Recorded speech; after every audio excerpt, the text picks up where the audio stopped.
Hello everyone, it's Gary from CloudNet 360, and so often I get the question of how do I create the graphics, how do I get the images that we use in our graphics, and do I need to know Photoshop? Well, I've covered some of this before, so on the first part of the video I'm going to blow through some things that I've already covered in my previous video. Go back to February 2018 or into our blog and you'll find a long video about how to create these images, what tools I use, and all the rest. But for today, I don't want to ignore that topic. I want to just cover it a little quicker.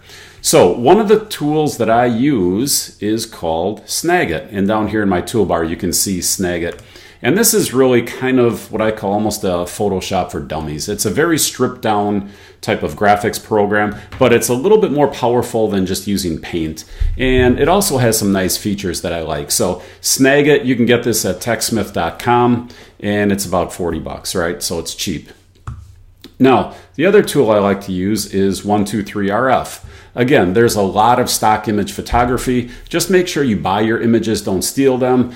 They will come back and bite you when you do that. So I use 123RF. The images are pretty cheap, but here's a tip that I want to give you to make sure that you're not buying images that you're never going to use, because sometimes you'll grab an image and it looks good until you try to actually put your content into the image. In other words, you want to put something on the image, your logo, maybe some text, usually text, and your logo. And the image has to work for that. So a real simple thing to do is to click on the image you want to use, and then I'll make it bigger. And I'm going to come down and snag it. I'm going to capture it.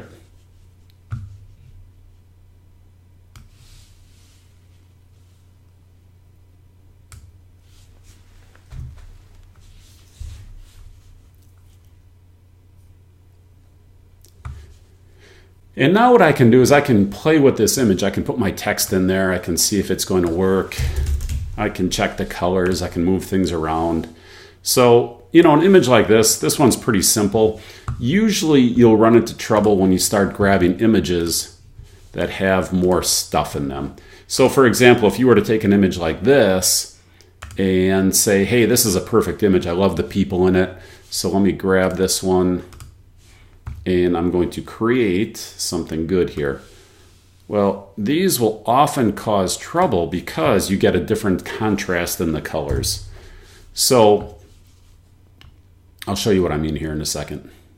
Okay, so what you'll notice here, you get a real light color, okay? And here with the blue jeans, you get a dark color. So if you try to put dark text on here, it's going to look bad. And I'll show you what I mean. Okay, now you can see that the text shows up well here. You know, black is a good color here, but it's not a good color over the jeans. So these are the types of images that you really want to grab and play with and make sure that they're going to work. Now, if I want to change this, I can change this to white. And now it looks good on the jeans, but it doesn't look good down here. Okay, so maybe I can fix this. Maybe I can do yellow or orange or some other color that makes this work. But a lot of times you just can't get them to work. They just don't look right. So you really want to screen the images before you pay for them. They're not really that expensive, but you know, really, why do you want to throw $4 or $5 out the window because you made a mistake? Better to do this little pre-check on your images before you buy the image. Now, after you do all this, all you have to do is hit copy and paste, so it's not like your work is wasted. You can still use the exact same amount of work you put into this little mock-up and put it into your final image. Okay, so that's really easy. Now, the second thing I want to do isn't always easily done with Snagit. It's not a bad tool, but I also like some of the Photoshop tools. And some people will say, hey, I can do all this in Photoshop, and you can. But I find that even our graphic designers are using Snagit just because they can do mock-ups a lot faster. And some things are just simpler than loading them into Photoshop. I have the full version of Photoshop. I don't need to use Snagit. I don't need to use these other apps that I'm going to show you in a second here. But everything has a time and a place. It's like getting a semi-truck, an 18-wheeler, to to haul something that you can haul with a pickup truck. Well, I mean, they both will work. The pickup truck is just easier to park, easier to drive, lower cost, etc. So it's just easier for that application. Now, of course, when you need Photoshop, well, then you need it, right? And Snagit isn't going to do the job. But there's another thing that happens that Photoshop does very well, especially if you're smart with Photoshop. But what I like doing is I like using the iPad Pro and the pencil. Because oftentimes what you need to do is cut out an image. So here, this image is very busy. Maybe I want these people. Maybe I like this lineup of people, but I want to get rid of all this other junk in here. And that can get very difficult with Snagit. I mean, this would take forever and the results would be terrible. You could do this with Photoshop. Again, Photoshop is great, but it's complicated. You know, you have to really know how to mask things and do things the right way. Plus, you have to pay for it. So a great solution is to have an iPad Pro, have the pencil, and they've got all these free apps. So you can see that they have Photoshop Fix. We've got Photoshop Mix, Adobe Sketch, Adobe Comp, Photoshop Express, and Adobe Draw. And all these are free. Now, there are some features that you don't get. But what I want to show you today is just one of the most common things that you do, and that is to cut out an image. Because again, if I want to use this image and it's too busy, I need to get rid of this stuff. The second thing that you do is a lot of times you want to combine images. You want to take these people and instead of having them in this downtown setting, maybe you want to put them in an office. Maybe you want to put them at a carnival or in a park or whatever. So you want to get the background transparent so that you can take them and put them into another image. So let me show you quickly how this works. And it may not be easy for you to see. Let me see if I can zoom in here a little bit more and show you this. So what I'm going to do is I'm going to open up Photoshop Mix. And the only thing that's weird with these Photoshop apps, they're free, so they're great. They're powerful, so they're great. And you can transfer them directly into Photoshop. So a lot of the work you do here is just maybe preliminary, even for professionals. I just find it easier to use this pencil and mask these things off. But for some reason, they broke all these things up. So sometimes it's a little weird that they have one function in one program, another function in another program, and you have to save things and transfer them. But hey, it's free and it works really well, so I'm not going to complain. Anyhow, all I'm going to do is start a new project. I'm going to grab an image from my gallery. And this is a really good example, I think, because this is a case where you want to get rid of a lot of the background, you know, especially in the sports application. You may really want to isolate this player or add additional players into the mix. So all you have to do is just come in here, hit click cutout, and I can either add the image into the background or I can subtract away. So in other words, if I wanted to isolate this player, I could subtract all the grass, all the fencing, all the things around her, or I could add her back in. So it just depends which way you want to go. So if I did this, I'd subtract, or if I want to add, then I will just come here and I'll just add. Oops, let's do this again. Okay, so I'm going to add this back in.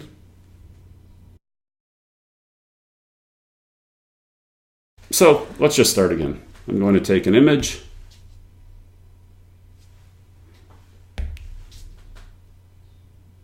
Okay, I'm going to cut out. But this time I'm going to add her back in because a lot of times it's easier. So now all I have to do is trace around her with the pencil, and you see how it starts to fill in automatically. You see how everything starts to come in? Because it's using a lot of artificial intelligence, and it knows what the image is. You know, I mean, where the color borders are.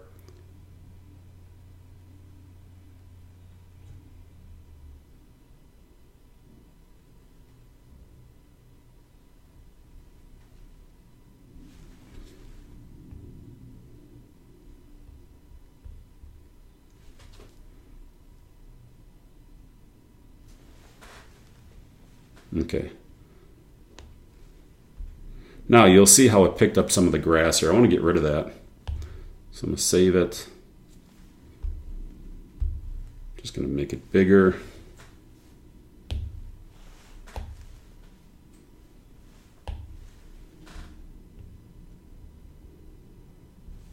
I don't know why it was freezing before, but okay. Now, you see what's happening. It's actually taking away the fingers where I don't want to do that. So I'm just going to go back, go back, go back. And what I'm going to do, I'm going to zoom in a little bit more so it gets more accurate and just pull it. Okay, so really if you just zoom, it'll be more accurate. Okay, now the more detail that's in the image, the more you have to play with it to get it perfect. But you can see in just a very short amount of time now, I have this player almost perfect, right? I would work on this part, this area here, right? I would work on the hand a little bit more.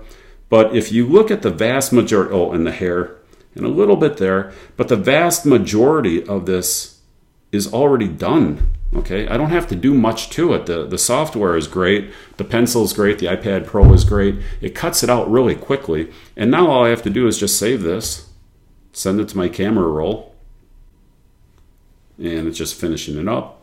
Okay. And if I want, now I can take this and just send it, whoops.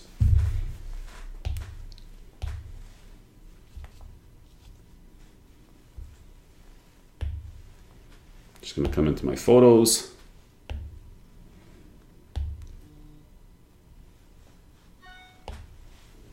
I'll airdrop it to my iMac.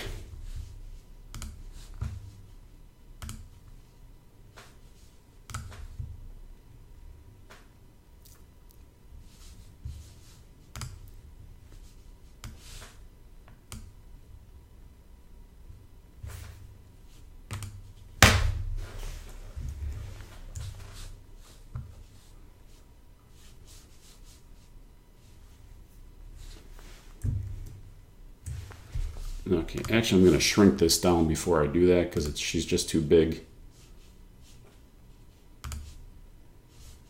And again, these are all tools that I like. I mean, the ability to easily resize an image. These things, you know, they're not rocket science, but they are very effective and you're doing them all the time. So we'll just knock that down and now drag it in here.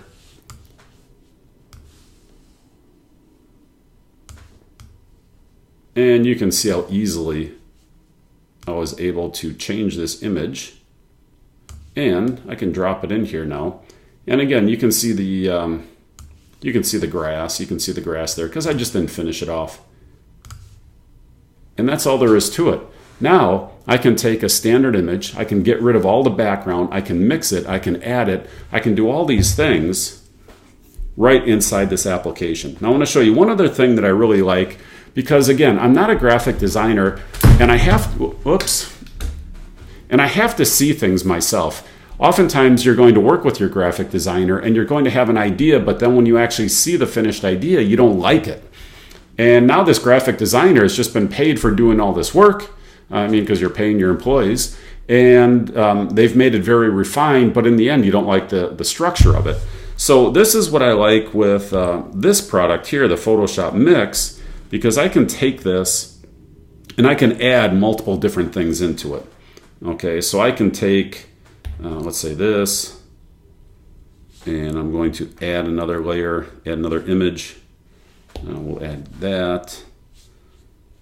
And I'm going to add one more.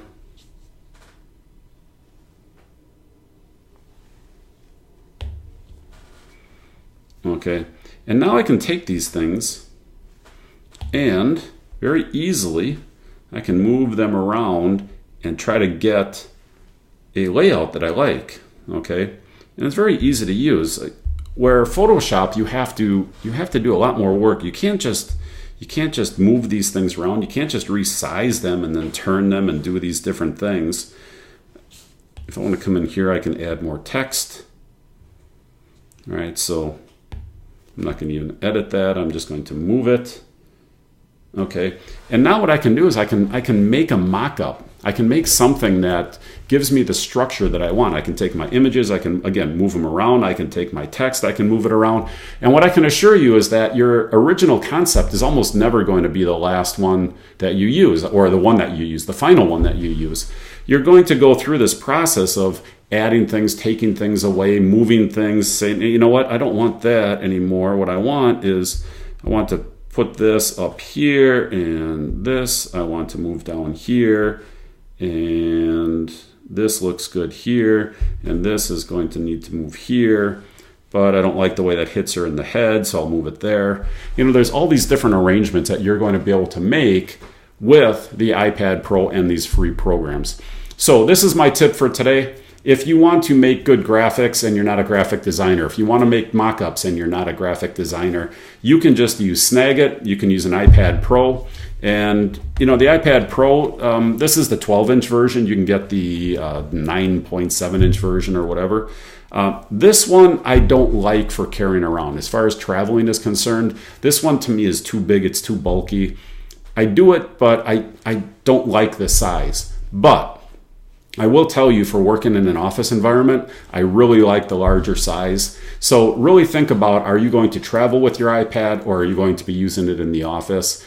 If you're using it in the office, then get the bigger one. It's worth the extra money. If you're traveling, then, you know, consider that this is bigger and bulkier. And then the last comment on the iPad Pro is these stupid keyboards. They're not good. Okay, I bought this. I really wish I wouldn't have. They didn't have an alternate keyboard at the time, because I bought this when it first came out a couple years ago. What I don't like with this keyboard is that, A, it's not lit up. And not having your keys backlit doesn't seem like a big thing until you get into lower light. So I don't like the way the keyboard doesn't light up. I don't like the way this just gives you a single position. Okay, this is it. This is all you get. If I had my druthers, I would want it to be like this, and then just to stand up a little bit like this, so I have this angle, right? It might be hard to see in the video, but I would want the back elevated because it's more natural for me to hold my hand that way. Now, there are some new keyboards and integrated cases that have come out. I would really look hard at those. They're a little bit bulkier, a little bit heavier, but they have the backlit keyboard. And also they often have the pencil integrated. See, that's the other thing with this. There's no place to put your pencil. It's not like it's magnetic, or there's no little slot. It's inconvenient. So now I have multiple things to carry. I've got another case that I use, but then this thing doesn't fit inside the case with the keyboard on, so I'm always taking this off and putting it on.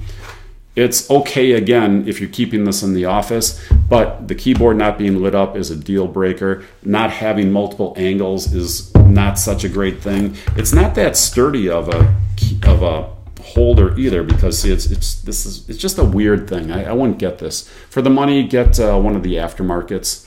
But iPad Pro, the pencil is awesome. It gives you tons of control for people that are not good. When you're using Photoshop, you have to be very good with the control and how you're working it. This thing, it's just so easy to use for making cutouts, for doing mock-ups and mixtures to hand to your graphic artist. It's a fantastic tool. So that's it. This is Gary with CloudNet 360, helping you sell more, faster, and hopefully making better graphics. Have a great day now. Bye.